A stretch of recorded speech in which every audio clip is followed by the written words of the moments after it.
Good morning, everybody. So I think we're still waiting for a few people to join, but that's okay. I'm going to get started this morning. So welcome. Thank you for joining me on this beautiful morning in Kingston. I'm really happy to be here this morning, and I'm thrilled that Health Promotion can continue to support the CAF community utilizing this virtual platform. So be sure to tell everybody you know within the CAF community, regular members, retired reserve, family members 18 or over, civilian employees as well, that they are more than welcome to register for these online webinars that we are offering to the CAF community. And a lot of our webinars really speak to some important information and education and awareness that can help all of us during these unsettling times, specifically what we're going to be talking about today, anger, right? Some of us may be experiencing our heightened emotions or more anger and frustration and worry right now.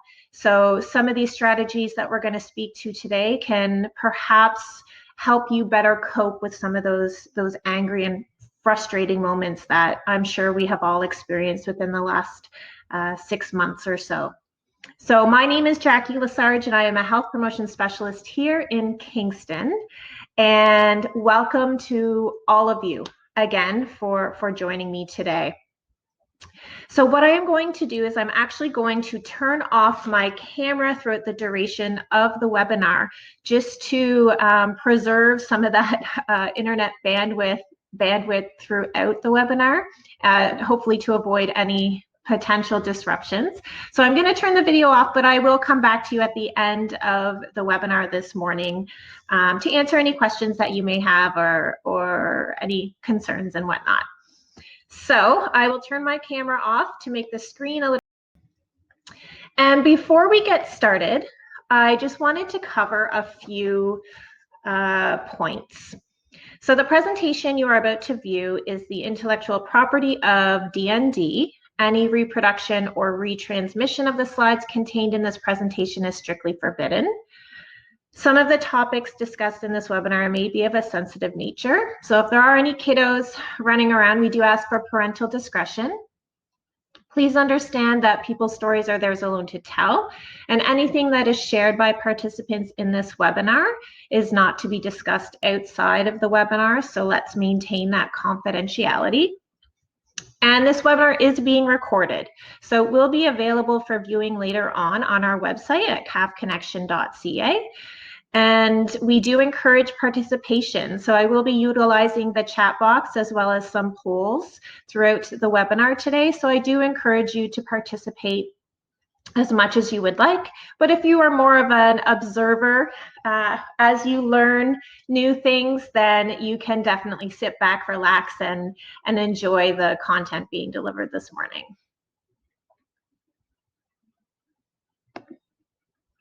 So first thing I want to do is I want to go to the polls. So I have a couple questions that I wanted to ask the audience today, just to get a sense of who is with us. So on the right side of your screen, you are going to see a poll question, and I invite you to answer it for me. So I would like to know what your affiliation is with the CAF community. Are you a serving member, veteran, family member, civilian employee, or perhaps other? Okay, so it looks like we have serving members here today, which is great. So thank you so much for joining me this morning. And then I just have one other quick poll for the audience today, just to get a sense of who is familiar with health promotion. So I'm just interested to know if you have perhaps taken a health promotion program in class before, not necessarily in Kingston, but within the overall CAF community in Canada. Okay, so both of you have. Excellent. So this is a little bit new. We're really excited that we are able to offer some of our programming online now. It's a great option given the current climate of the world right now. Just interested, what health promotion programs in class have you participated in? Just for interest's sake, I invite you to share in the chat if you feel comfortable.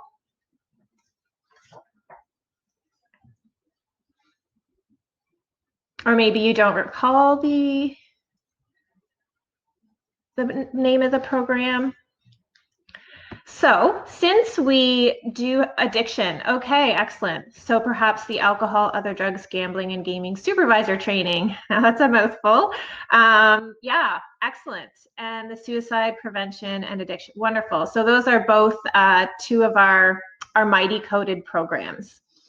So because you are quite familiar with health promotion in the Canadian Armed Forces, this information on this current slide is probably not new to you. It's more of a refresher or a review. So with the addiction awareness and prevention, that is one of our pillars under health promotion in the CAF. And the alcohol, other drugs, gambling, and gaming, AODGG, is a mighty coded program, as well as the mental fitness and suicide awareness, which falls under the social wellness pillar, is also a mighty coded program. So essentially in health promotion, our goal is to offer education and awareness to the CAF community in these 4 areas of health promotion. And we do offer a variety of other programming under these 4 different pillars. So along with addiction awareness and social wellness, we have nutritional wellness and active living and injury prevention. All of our programs are Guardian coded, and as I had mentioned earlier, our programs are available to D&D civilian employees as well as family members 18 or over. More than welcome to join our programming in class or online for free. It's all free. So what I'm going to do then, I am just going to provide a link to our health promotion core programs page. Just give me 1 second here. And this link will just give you some more details on all of the different programs that we have available. Encourage you to click on it and perhaps add it, bookmark it, and add it as your favorites, just to get a sense of what all the other programs entail. And it can also take you to a variety of other health promotion webinars that have been recorded and are in our database or our library online. Okay, perfect. Now let's move along here. So the information presented today are bits and pieces from Health Promotion's Managing Angry Moments program, which is normally delivered in the classroom 1 morning a week for 6 weeks. And the purpose of this program is basically to help participants increase their knowledge about anger, because anger is an emotion we all experience. It's a natural emotion, and the average person experiences at least 1 anger-related incident each day. We can't eliminate anger from ourselves, but we can learn to manage it better. So participants learn and practice positive coping skills and tools to prevent or manage those anger-generating situations. And the hope is that utilizing these new positive coping strategies can improve relationships in the workplace, at home, and in the community, and also assist with reducing levels of stress and anxiety when faced with some of those anger-generating situations. This is not an opportunity to vent and be negative and talk about what angers us. It's more of a platform to listen, to learn, and practice positive ways to cope with anger. So what to expect over the next 45 minutes to an hour. We're going to dive into the topic of anger. We're going to define it, talk about a little bit about what makes us angry and how do we know we're angry. We'll talk about some reactions to anger. We'll discuss the stress and anger connection, because anger is essentially a stressor on our body. Then we will take some action on anger, and I will talk about a couple strategies that you can utilize moving forward to help better manage some of those angry moments. And then lastly, I will discuss some available resources. So before we begin, I just want to cover a few guiding principles. So these are established in the classroom, but I also thought it was appropriate for this platform as well. And the guiding principles are encouraged to be followed during the session just to create that comfortable environment and a safe place to engage, participate, and ask questions. So respecting others' beliefs, opinions, and thoughts that are shared are encouraged. Participation is encouraged as well, because this is also a platform that you can learn from each other. Open and honest communication is what we strive for. Of course, confidentiality, I'm going to mention it again. What is said here stays here, but what is learned here leaves here. Positive contribution. In order to make positive change, we want to contribute positively and, again, avoid some of those negative comments or thoughts. And then lastly, let's have fun, and appropriate humor is encouraged. So, very important piece of managing your angry moments is self-care. So self-care and taking care of yourself can definitely contribute to a better, more relaxed mood, which can, of course, help manage your anger. So I just gave you some examples here on the screen of my happy place, my morning cup of coffee, some yoga, listening to music, laughing. Where would you say your happy place is? So what are some things you might do right now to relax, to de-stress, to decompress? I invite you, if you feel comfortable, to share in the chat. If you don't feel comfortable, I do encourage you to write some of these things down. What do you do, or where do you go to relax? And I invite you to post them somewhere that you would see on a daily basis to remind you to go to that happy place more often. So we have gym time and fixing motorcycles. Excellent. Gym, walk, running.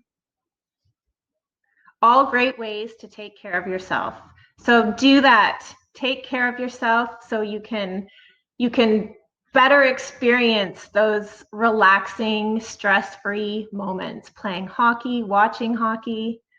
Awesome. Thank you so much for sharing that. Write these down and post them somewhere. Or maybe you don't need to, because it's just become, you know, a habit, second nature to do these things. Excellent. All right, let's go. Let's talk about anger. So you see the word anger here on the screen. What comes to mind? What are some words that you would perhaps use to define it? Or how does anger make you feel? Again, I invite you to record your thoughts in the chat. There's no wrong answer. When you think of anger, what comes to mind? Losing control. Absolutely. There's definitely an element of loss of control in some angry moments that we experience. Helplessness. Elevated blood pressure.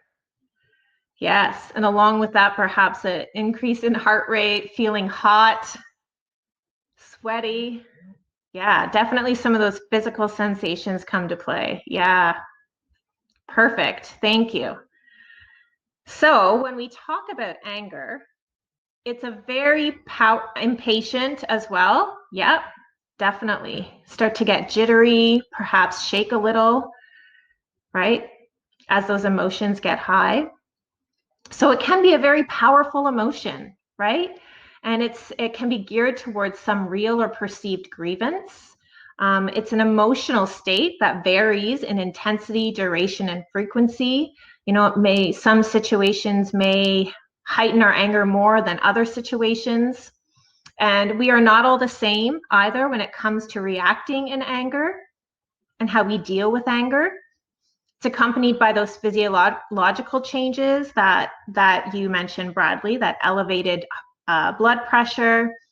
Our breathing rate may change. There's also the change in hormones, that adrenaline rush that comes into play too. Can be directed at self or others, and it is natural and normal and signals at the end of the day that there is a problem to solve. It's a red flag. When we're feeling angry, we need to deal with something.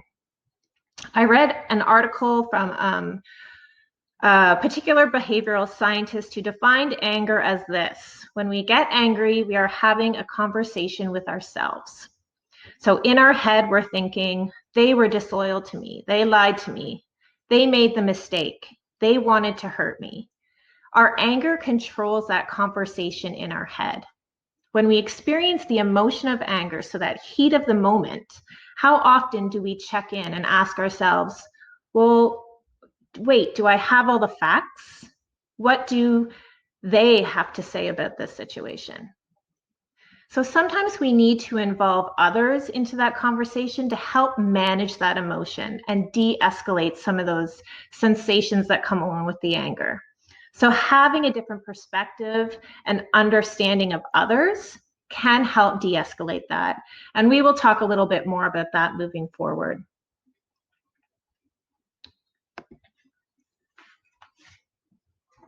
So let's have a quick chat about why we get angry. I don't want to turn this into a venting session, just rather create some awareness of some of those triggers that induce anger. So I do, again, invite you to use the chat to talk about why we get angry. I definitely know that impatient piece that Eric, that you had mentioned. I am a very impatient person, and I don't like to be late for things either, and or waiting around for others who are late. I like to, be on time, so that lateness piece and that impatience piece really triggers some anger and frustration and worry in me. Yes, impatience, absolutely. Right, because you feel like you're putting some thought into, the meeting or whatever, whereas in your mind, you're thinking the other person is not necessarily treating you with the respect that you are treating them. Absolutely. That definitely is that conversation that goes around in your mind when you are making the effort, but you feel like the effort is not being returned. Definitely. The feeling of being pushed to the side or left holding the job. Absolutely. Being pushed to the side. So you feel like you're not valued in some way. So getting that sense of not being respected or valued or heard. Absolutely. Yeah, these are really great points when we think about what makes us anger. And these are definite triggers that could cause that powerful emotion of anger to kind of take over. And sometimes the consequence of that anger or reaction may not be necessarily the best way to deal with that. So that's what we're going to talk about today, is how do we deal with these triggering situations, and how can we turn it around to better manage that? So thank you for participating there. Stress. So we have all seen this word before. We have all felt stress in our lives. This is not a new concept. We're all very familiar with stress. And anger is often underneath a mountain of stress that we don't necessarily connect right away. And people often experience stress when there's an imbalance between the demands that's made on us and our personal resources available to cope with some of those demands. So anger can be a signal that we are experiencing more stress than we are able to cope with at that particular point in time. And some of those signals of stress can be physical, emotional, or behavioral. And just like other emotions, anger is that emotional signal that provides us with information about that particular event that we are experiencing. So when we go a little bit deeper into the stress and anger connection, this visual Identify stress as a 3-stage process. So you experience an event in the first visual there, and stress can be caused by external events such as, well, a car accident, perhaps a work conflict, a broken relationship, or stress can be caused by some of our internal thoughts or feelings. So the feeling afraid or worried or frustrated. So we experience that, and then that event is filtered at the cognitive level, where we make meaning of that particular event.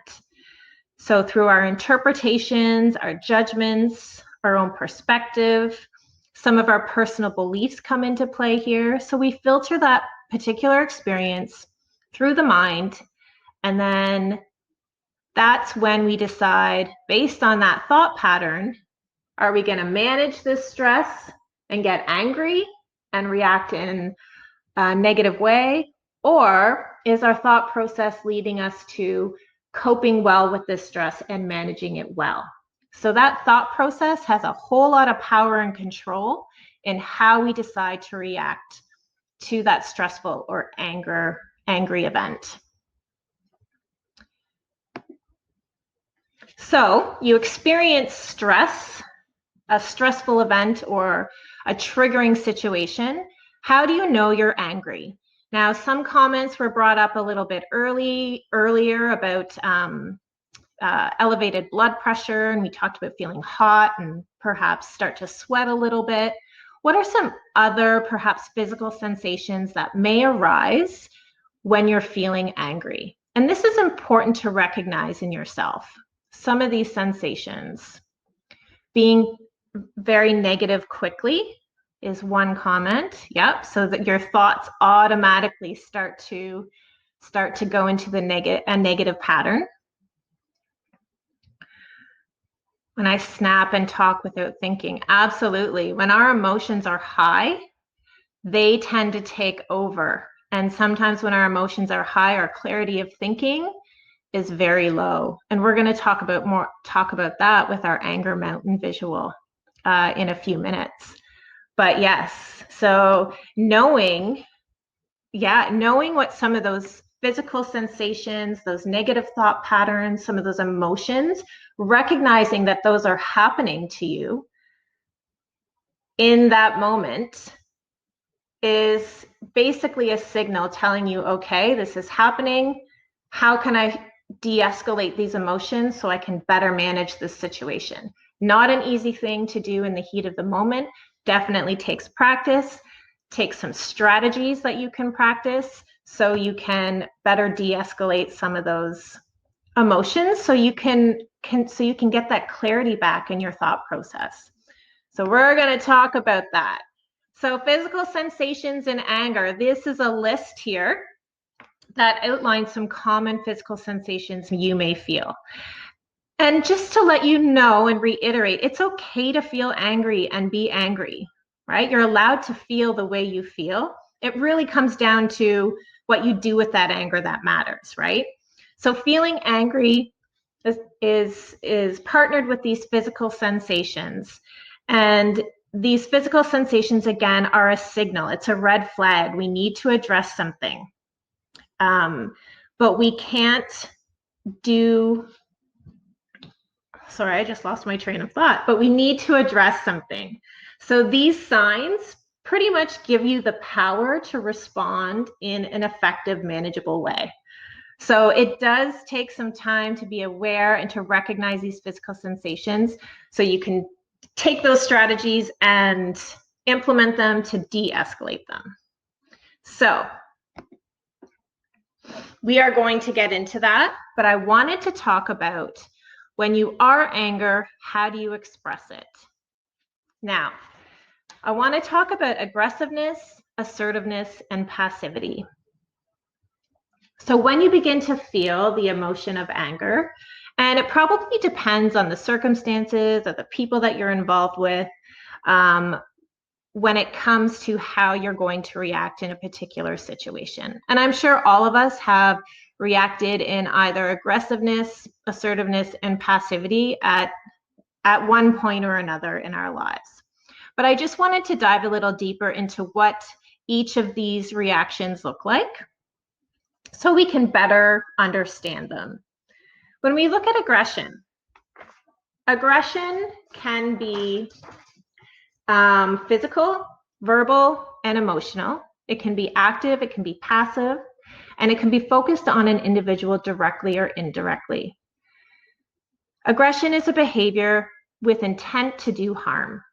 And it is a behavior that happens after someone feels the emotion of anger in such an intensive way that can also be turned into rage. And then the likelihood of doing damage to others and yourself is pretty high. Aggression can incorporate psychological and emotional tactics, such as perhaps a deprivation of love and affection.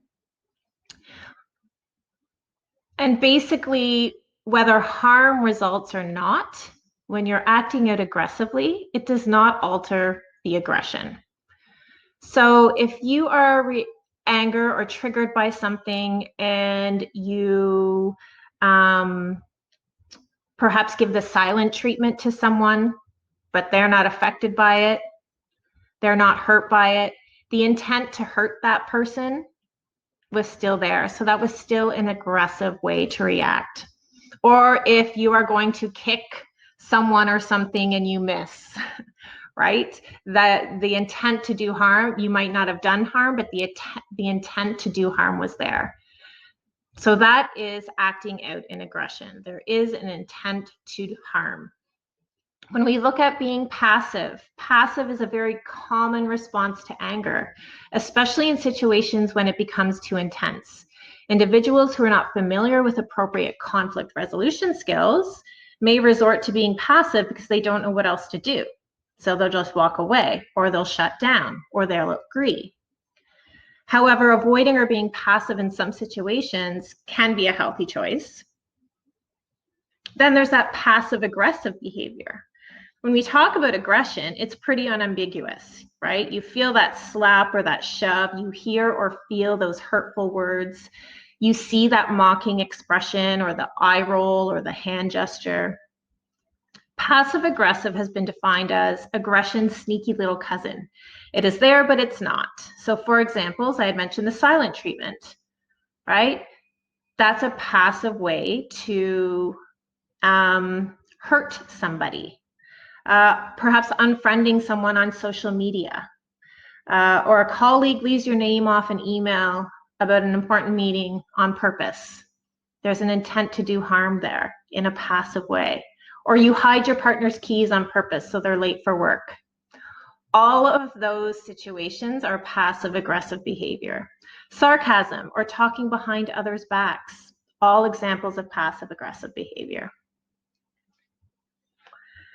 Then we have assertiveness there in the middle. So being assertive is basically stating what your experience is and what you want in a way that is respectful of others. So this is what we want to aim to work on when reacting in anger. We want to be more assertive. Okay, so assertive is a core communication skill, and most of us are not born with it. It is a learned skill. And when we demonstrate assertiveness, there's no question where you stand. It means reacting to positive and negative emotions without aggression or resorting to passivity. So for example, someone said something that was pretty hurtful to you, and you react by saying, you know what, I'm really upset by what you said to me earlier. I'd like to talk about it. Being assertive shows that you respect yourself because you're willing to stand up for your interests and express your thoughts and feelings, because you are allowed to feel anger and you're allowed to, feel those feelings. But it also demonstrates that you're aware of the rights of others and are willing to work on resolving conflict. So it's not just what you say that is important, it's how you say it as well. Okay. So being assertive is usually viewed as a healthier way to communicate and a healthier way to express anger.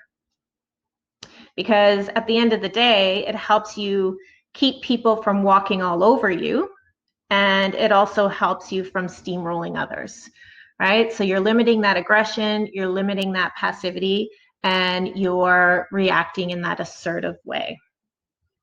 And it doesn't come easy either, especially in the heat of the moment when emotions are high. Now, this quote from Aristotle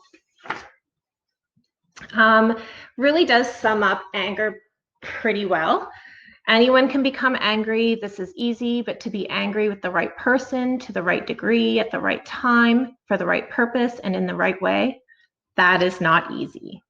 So it's basically saying that anger will happen, and it's easy to feed off of those physical sensations that we feel, those negative thoughts, some of those beliefs and assumptions that come into play. But it's also saying that anger does have a place, and it does have a place for good. But sometimes finding that balance is a challenge. And this is a good segue into our next slide that basically speaks to the ups and downs of anger. So we have constructive anger, when anger can be used for good, and then destructive anger. So if we're consistently reacting in an aggressive way or passive aggressive way, it can potentially damage important relationships. It can trigger other distressing emotions such as sadness, disappointment, perhaps guilt, those feelings of guilt after reacting in such an aggressive way. It can potentially lead to a loss of respect from others and a loss of self-respect. And anger is a stressor, and it's a stressor on our health, both physically and mentally. But then there's that anger that can be used for good. So sometimes, if we can react on those angry feelings, such as Eric, you had mentioned injustice. So sometimes persevering in the face of fear or injustice is driven by anger, or some of that anger that we feel. Activate psychological resources like determination in the face of fear.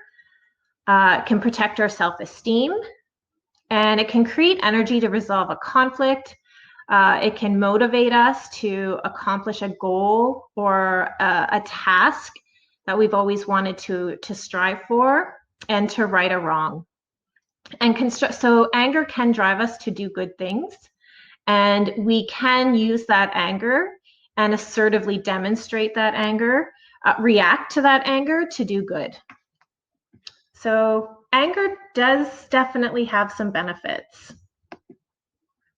So let's take some action on our anger. So what we are going to move forward on now is I'm going to introduce you to Anger Mountain. And this really gives some perspective on what happens in the brain during those angry moments. So it does create a little bit more awareness of what's going on in the mind so we can better control it. Then we are going to talk about some reframing strategies. So when those negative thoughts come into play, how can we reframe those negative thoughts and turn them into a more positive thought pattern? Then we'll dive into avoidance and escape strategies. And these strategies are used in situations that we can't necessarily avoid right away. We can avoid, but they are not permanent solutions to perhaps a situation or problem. And then you will experience a guided visualization just to appreciate being in the moment and hearing different perspectives on a similar situation. And then lastly, we'll talk about resources. So, Anger Mountain. So this diagram illustrates the physical escalation cycle that happens when the fight, flight, or freeze response kicks in. So there's 5 stages. The first stage being the trigger phase. So this is when an argument or a physical attack or information that you hear may trigger that anger. So you're feeling threatened emotionally, perhaps psychologically or physically. At this point, you may freeze temporarily to kind of assess the situation. And at the trigger phase, this is when your body begins to prepare for the challenge. So this is when those physical sensations start to come into play. The escalation phase is when your body's arousal system prepares for this crisis. So your body prepares to defend itself by pumping that adrenaline into the system. All of those physical sensations are starting to become heightened. Blood pressure increasing, heart rate, feeling hot or maybe even feeling cold may occur at this point. So you're starting to feel these physical sensations now. And then the crisis phase, that's when the decision is made and action is taken. So based on your thought process, some of the emotions and physical sensations, you decide to take action. And this is at the point where most people have a limited ability to listen, to have empathy, or to think about the consequences of their actions in this stage.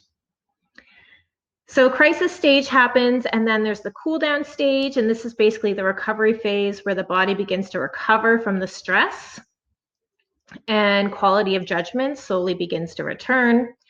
And then stage 5 is the depression phase, and this isn't to be confused with clinical depression.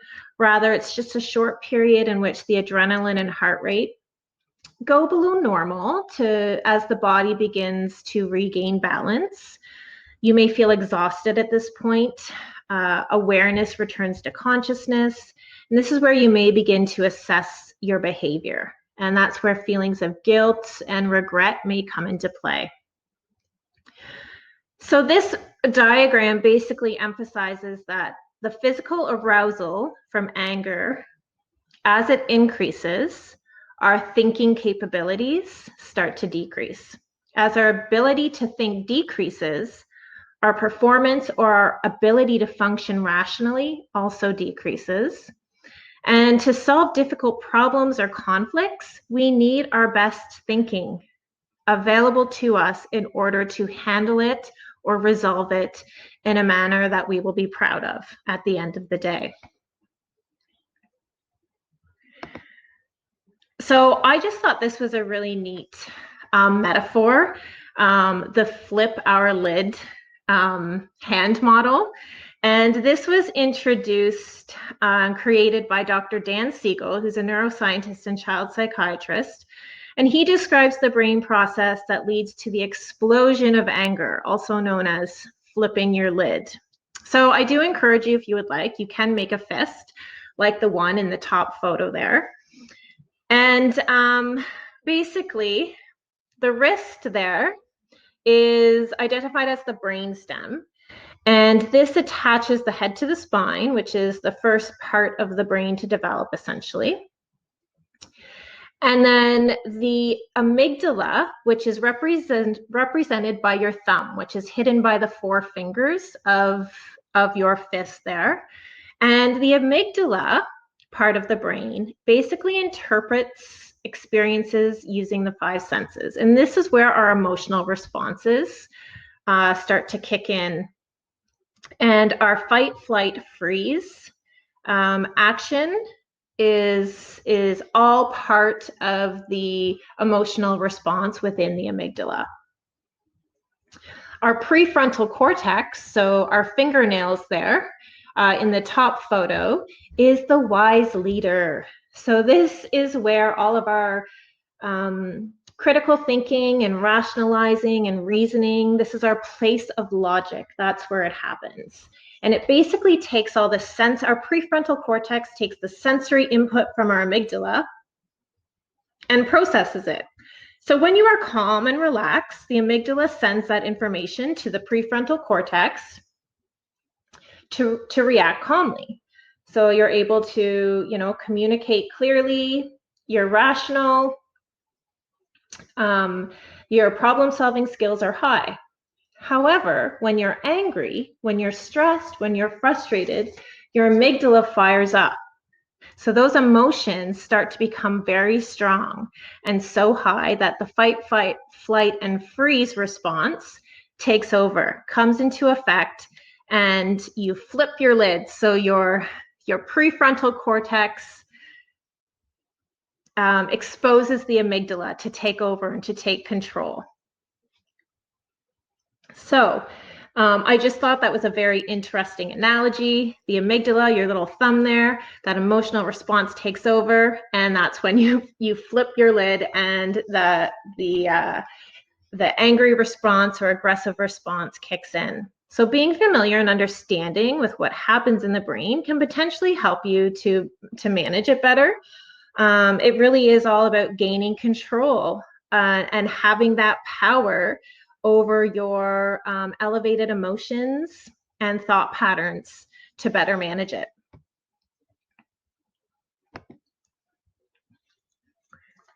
So now I'd like to get into reframing the brain. So basically, when we get angry, we often have thoughts based on wrong assumptions or inaccurate beliefs, because we are, at the end of the day, having a conversation with ourselves about a triggering situation. Perhaps some thinking errors come into play. We may be personalizing the situation, by, I can't believe it, they did that on purpose. We may be people damning or blaming others. You are so stupid, you're always messing things up. We may be having black and white kind of thought pattern too, like, people shouldn't be allowed to drive if they're going to drive too slow. Being in the car can be very triggering for a lot of people, so that's why I brought up that example. So we're having this conversation with ourselves because we're triggered and we're angry. So we're just listening to our own thoughts and our own assumptions, and this can lead to wrong conclusions about a situation.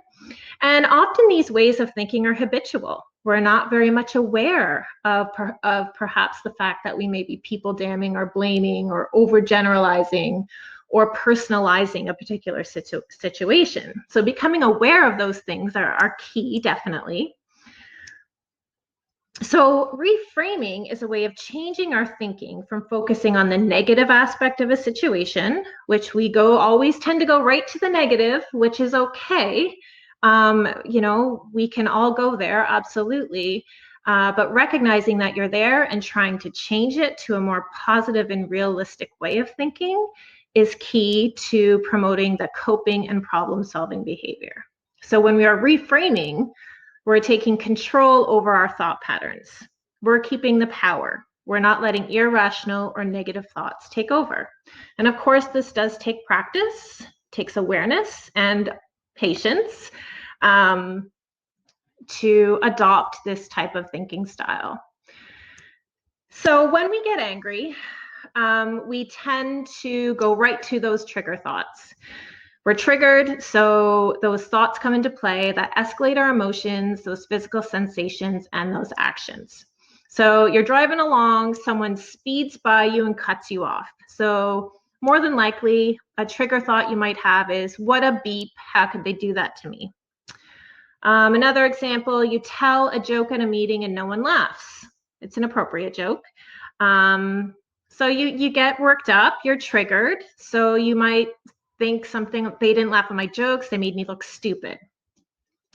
Here's an example, people not following social distancing rules, such as arrows in the grocery store, or someone buds in line at one of those really long lineups outside the grocery store. So your initial trigger thought might be, why are people so oblivious? They obviously don't care. And lastly, someone said a very hurtful or sarcastic comment that you didn't appreciate, or they expressed an opinion or belief that you don't agree with, and your initial trigger thought would be, I hate it when they say things like that. What are they thinking? So retaliation on this thought pattern can definitely increase or escalate those emotions and those sensations. And we may act out a little more aggressively than we like. And does that, at the end of the day, resolve the issue or make us feel good about it? Most of the time, no. So if you have those trigger thoughts after someone cuts you off, that may ignite those trigger thoughts a little bit more, and you may try to cut someone off, that same person off. Or in the meeting, no one laughs at your joke. You may decide to call someone out for not laughing with a very hurtful comment. Or if thinking people are oblivious and they don't care, your retaliation may be to perhaps call someone and use a hurtful comment or butt in front of that person. And the same with the last example there. Your retaliation might be a little bit more aggressive. So how do we turn this around? We know that we tend to automatically go to these trigger thoughts. So how can we change this? First is recognizing that you're thinking this way, and then utilizing some coping thoughts to help you de-escalate those emotions, those physiological sensations and actions. And coping thoughts, definitely, I've used this many, many times, especially in the car. It allows for a calm response to a stressful situation. So, someone is speeding, cuts you off. What is a coping thought that you could have? I won't let that person ruin my day. Maybe there's an emergency or they are late for something. I have been there. That thought pattern could definitely help de-escalate some of those emotions. You're bringing that other person into the conversation. You're no longer having a conversation with yourself in that angry moment. You're trying to understand where that person might be or where their head's at. For the second example, maybe they don't get my jokes, or maybe they didn't hear me. Again, you're bringing others' perspectives, whether they're right or wrong, into your thought process to try to better understand that triggering moment. And it can help de-escalate. Oops, they must have missed that sign. Maybe they aren't that oblivious. Maybe I should just let them know. And then lastly, I didn't agree with what was said. It was a little hurtful. Maybe they are having a bad day. I wonder what's going on with them. So again, bringing others into the thought process after feeling triggered brings about a little bit more of an understanding about the situation as a whole, so you can balance out those emotions a little bit and let others in and other perspectives in, so you can better manage those angry moments. I'm going to actually provide you with a handout that that gives you some ideas of coping thoughts. They're just general coping thoughts that you can utilize in certain situations. So I encourage you to download it and try some of these ways of thinking in some of those situations that are triggering for you. It may not work right away. Again, it does take time and it does take practice to adopt some of these strategies and make them work for you. Okay, next up. So we have avoidance and escape strategies. So avoidance strategies you can use in particular situations where you know that you will feel angry or stressed if you address it, or get involved in that situation at the present moment. So you'd rather avoid the situation for a little bit because you know it will cause frustration and stress. You don't think it will end up good or end up well. So therefore, you just make the plan to avoid it until you're ready to address it. So you can plan your avoidance, such as an example, like to take a different route to work to avoid the delays from road construction, because those delays really trigger you to be angry, and the rest of your day is a write-off because you're so angry from those delays. So perhaps planning a different route to work. You could do an avoidance by time delays, and this is a great one when you get an email that really triggers you. Instead of responding right away, maybe you'll say, okay, I'm going to wait till the end of the day to respond to this email, so my emotions are a little de-escalated, and that way I can better manage my response. Or avoidance by seeking another method of responding. So this provides options where speaking directly with another person may not be productive. Therefore, maybe you can communicate via email or text or a phone call. This is a very common strategy to use with perhaps spouses who are separated. Sometimes you can't directly communicate, so other ways to exchange info is utilized. Again, these aren't permanent solutions to any type of conflict or problem, but they are strategies you can use for the time being to avoid an eruption or a poor response to a stressful situation. Then we have escape strategies. So these are situations that you can't avoid. So you need to have a plan of escape when you start to feel that things are getting heated. So one way to do this is having a planned escape. So if you are having an encounter with someone and you know that it may get heated, have a planned escape by setting a time for the meeting to a certain time frame, or having a third party interrupt at a particular time, so you know that eventually you won't have to deal with this situation for too much longer. Another example would be a distraction. So distraction is very helpful in highly emotional situations to refocus emotional energy. So if you are feeling very triggered and your emotions are very high, distract yourself by going to your happy place, right? To help calm you down and release a little bit of tension before going back to that particular situation, so you can better address it in a calmer way. And then lastly, a great escape strategy would be a timeout. Adults can definitely benefit from timeouts just as much as children can. And this is an opportunity to step back from the situation. The best time for a timeout is during that escalation phase of anger mountain, when you start to feel your emotions heightened, your negative thoughts starting to take control, and those physical sensations are high. Time to step back from the situation, to cool off, to think of some coping thoughts you can use to de-escalate those emotions. And that way, that timeout can help you return to the situation in a calmer way. Again, these are very temporary solutions to conflict or a problem, but they're definitely great to deflect a situation if the time is not right to address a particular situation. Now, what we are going to do is we're going to do a very short guided visualization. And this is essentially a form of meditation. It's a mental fitness exercise that includes being mindful, so being in the moment, which has been shown to help decrease stress, increase relaxation. And what we're going to do is you're basically going to use your imagination to experience an event. After we go through this guided visualization, we'll discuss how our thoughts impacted our behavior. So what I'd like you to do is just find a comfortable position wherever you are. Okay. And you can do this with your eyes open. You can close your eyes. I just want you to allow yourself to relax right now. And I want you to notice your breathing. And as you notice your breathing, I want you to allow yourself in a very gentle way to breathe a bit more deeply.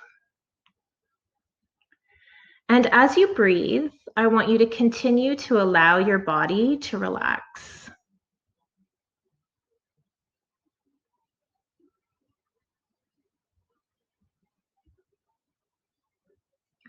Now, imagine that you are in your home.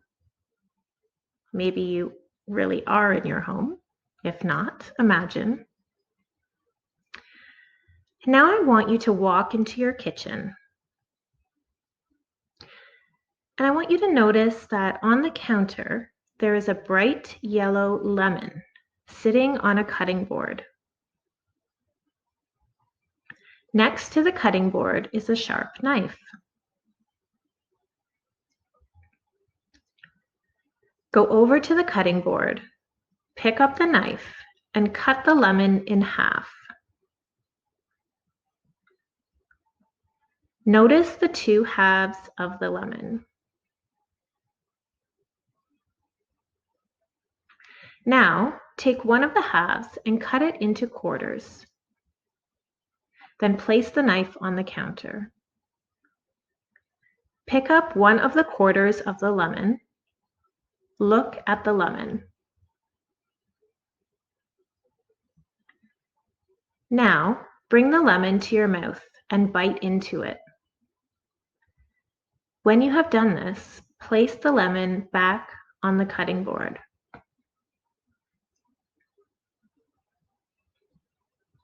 Now, allow yourself to notice what you were thinking, sensing in your body, and feeling emotionally when you imagined biting into the lemon.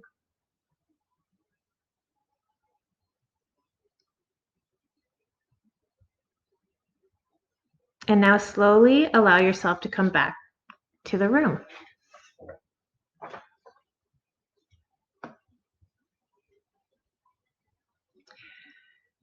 So now I invite you to share, if you feel comfortable, in the comments. Share your experience. What were some thoughts, perhaps sensations or emotional responses that came into play during that guided visualization? Were you able to focus? Did other things come to mind, perhaps a to-do list? Do you like lemons? Do you not like lemons? What was your experience like? Smell of lemon makes me happy. That's a great observation. I love the citrusy smell of lemon as well. Thanks, Bradley. Anyone else? Relax and feeling sleepy. The lemon smells good, but can't eat it by itself. Right, yeah. So very interesting. Yeah. So we all like the smell of lemons. It is a very calming, light, citrusy smell that does. You think of, it's bright, it's yellow. It kind of does reflect on being happy. Absolutely. But perhaps eating the lemon goes well with a nice drink on the holidays. So I see there's a lot of positive thoughts when we're thinking about these lemons. Yeah, absolutely. That's awesome. So we all experience the same event here, but each of our experiences was very unique, even though we experienced the same event. So it means that all of our thought process, our sensations, and emotional responses were somewhat different, right? Even though we did come out with some of the same comments and thoughts, we did experience it in a different way. And when we bring that back to the concept of anger, we all have different perspectives, thoughts, experiences that we experience over life, how we were brought up, our background, our culture. That all plays into why we get angry in certain situations. The meaning and importance of a person or a situation or event is very different for different people. Therefore, we're going to react to the same situation in different ways.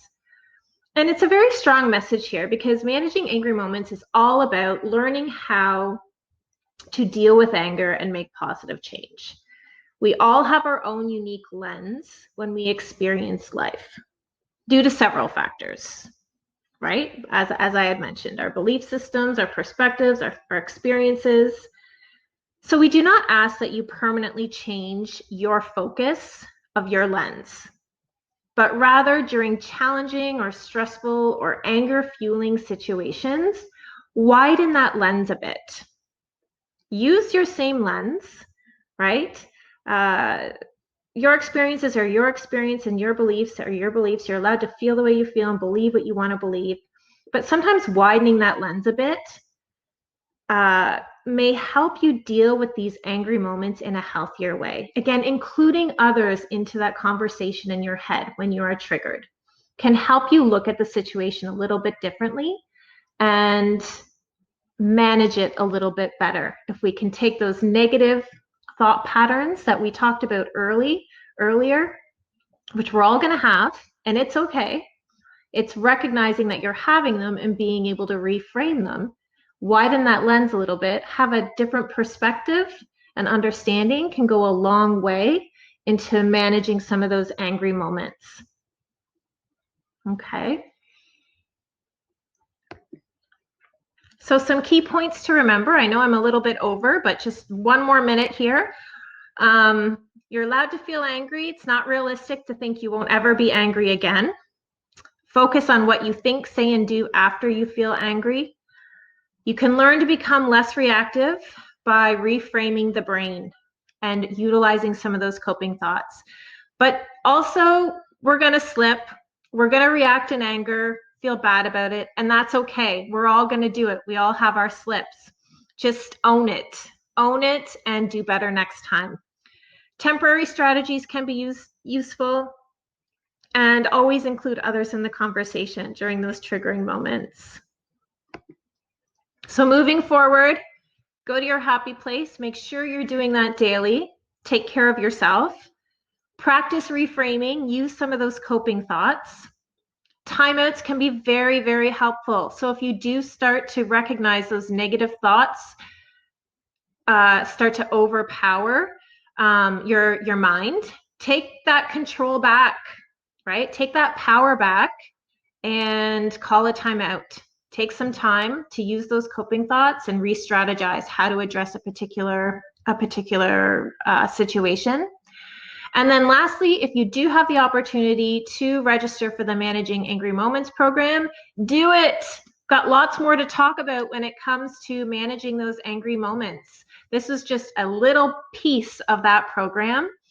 And in Kingston, we do have one coming up at the end of 30th October, Friday mornings from 8:30 to 12. You can register for that program. So we're very excited to be offering that. Of course, you know, COVID safety precautions are in place for that particular program. Resources are also available. So if you find you need to reach out, you need to talk to someone, please do so. Again, that is an element of self-care and taking care of yourself. I'm going to actually provide you with a link to our resource page. So again, you can bookmark this so you have it, easy access to all of the local resources here in Kingston and within the community. Save this. You can also print off our key resource card, which you see here on the screen. And it has all of the resources available to you, including the Canadian Forces Member Assistance Program, Health Services is on there, Military Police, Kingston Police, Kingston General Hospital, the Military Family Resource Center, Chaplain Services, they're all on there. All of those important numbers are there for you. And then I am also going to share with you, if you were interested in doing any more webinars, I will provide you with that link as well, where you can register. Or you can, if you would like to register for the Managing Angry Moments program that's starting at the end of this month, please do so. You can do that at our website as well online. An email goes to your supervisor for approval, and then we register you for the course. And any questions before I do one last poll with you, just to get a sense of how you felt about this program. If you don't mind sharing how you felt this webinar went, if you can apply what you learned today in your daily living, that would be wonderful. And then if you have any additional questions, that would be great. Thanks, Eric, very much. You're overseas. Oh, well, thank you so much for joining me today. Hope you're well. Africa, wow. Wow, that's great. Thank you, Bradley. Thanks for the help. Thank you so much. Well, Eric and Bradley, please, I don't have lemons in my backyard, but bananas. Bananas are good. Very good too. Nice healthy snack there. All right, thank you so much for joining me today, and I hope we have webinars happening throughout November as well, and hope to see you on some of those webinars too. So have a wonderful day, and Yeah, take care. I'm going to say bye. From Kingston. It's great chatting with you both today. All the best.